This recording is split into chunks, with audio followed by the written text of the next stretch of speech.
हमारे देश में आज भी ऐसे लाखों होनहार बच्चे हैं जो पढ़ाई में बहुत अच्छे हैं, जिनका दिमाग बहुत तेज है, लेकिन परिवार की आर्थिक स्थिति कमजोर होने की वजह से उन्हें अपनी पढ़ाई बीच में ही छोड़नी पड़ती है। खासकर गांवों और छोटे शहरों में कई परिवार पैसों की तंगी के कारण बच्चों को 8वीं के बाद आगे नहीं पढ़ा पाते। लेकिन अब ऐसे सभी होनहार छात्रों के लिए केंद्र सरकार की एक शानदार योजना उम्मीद की नई किरण बनकर सामने आई है। इस योजना का नाम है national means cum merit scholarship scheme. इस योजना के तहत सरकार गरीब और मध्यम वर्ग के छात्रों को आगे की पढ़ाई के लिए हर साल पूरे 12,000 रुपए की स्कॉलरशिप दे रही है। अब इस स्कॉलरशिप का फायदा किसे मिलेगा, आवेदन कैसे करना है और कौन से स्कूल के छात्र इसके लिए पात्र हैं, आज की इस वीडियो में हम इस योजना की एक एक बारीकी को समझेंगे। तो अगर आप एक स्टूडेंट हैं तो इस वीडियो को बिना स्किप किए पूरा जरूर देखिएगा, क्योंकि ये जानकारी किसी बच्चे का भविष्य बदल सकती है। आइए सबसे पहले समझते हैं कि इस योजना के तहत छात्रों को कितनी और कब तक मदद मिलती है। महीने का खर्च आपका जो होगा वो सरकार उठाएगी। NMMSS योजना के तहत चुने गए छात्रों को हर साल कुल 12,000 रुपए की स्कॉलरशिप दी जाती है, यानी हर महीने 1,000 रुपए की आर्थिक सहायता सीधे छात्र के बैंक खाते में भेजी जाती है।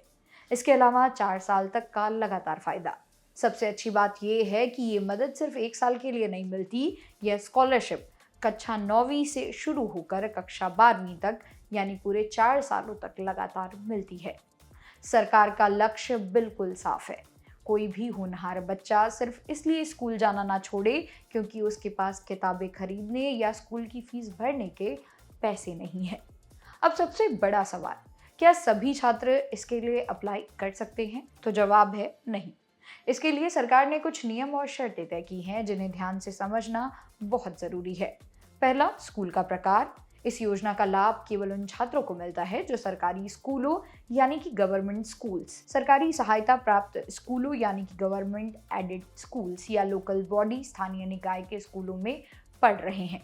यहाँ ध्यान दें कि जो छात्र जवाहर नवोदय विद्यालय यानी कि JNV, केंद्रीय विद्यालय यानी कि KV या किसी भी प्राइवेट बोर्डिंग रिहायशी स्कूल में पढ़ रहे हैं, वे इस योजना के पात्र नहीं माने जाते। छात्र ने अपनी 8वीं की परीक्षा अच्छे अंकों से पास की हो और फिलहाल वो 9वीं क्लास में पढ़ रहा हो। साथ ही परिवार की सालाना आय भी सरकार द्वारा तय की गई सीमा के भीतर होनी चाहिए। तो अगर आप भी इस पात्रता में फिट बैठते हैं तो आवेदन कैसे करेंगे? इस स्कॉलरशिप के लिए आवेदन करने की प्रक्रिया पूरी तरह से ऑनलाइन और बेहद ही आसान है।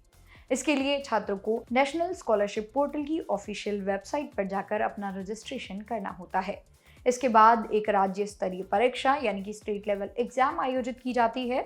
जो छात्र इस परीक्षा को पास करते हैं उनके नाम मेरिट लिस्ट में आते हैं और उन्हें 9वीं से 12वीं तक यह स्कॉलरशिप मिलनी शुरू हो जाती है। हर साल इसके फॉर्म निकलते हैं, इसलिए आपको पोर्टल पर नज़र रखनी होगी या आप अपने स्कूल के प्रिंसिपल से भी इसकी जानकारी ले सकते हैं। दोस्तों, शिक्षा ही एक ऐसा जरिया है जिससे कोई भी परिवार अपनी गरीबी को दूर कर सकता है। सरकार की यह national means cum merit scholarship scheme सच में एक बेहतरीन कदम है। मेरा आपसे एक छोटा सा अनुरोध है, इस वीडियो को अपने तक सीमित ना रखें। इसे अपने दोस्तों, रिश्तेदारों और खासकर उन परिवारों के साथ जरूर शेयर करें जिनके बच्चे पैसे की कमी के कारण पढ़ाई में पीछे छूट रहे हैं। क्या पता आपका एक शेयर किसी बच्चे को डॉक्टर, इंजीनियर या अफसर बनने में मदद कर सके। वीडियो पसंद आई हो तो लाइक और शेयर जरूर करें। इसी तरह की और वीडियोस को देखने के लिए सब्सक्राइब करें जागरण जोश। मेरा नाम है मोनाली पांडे। मिलते हैं अगली वीडियो में।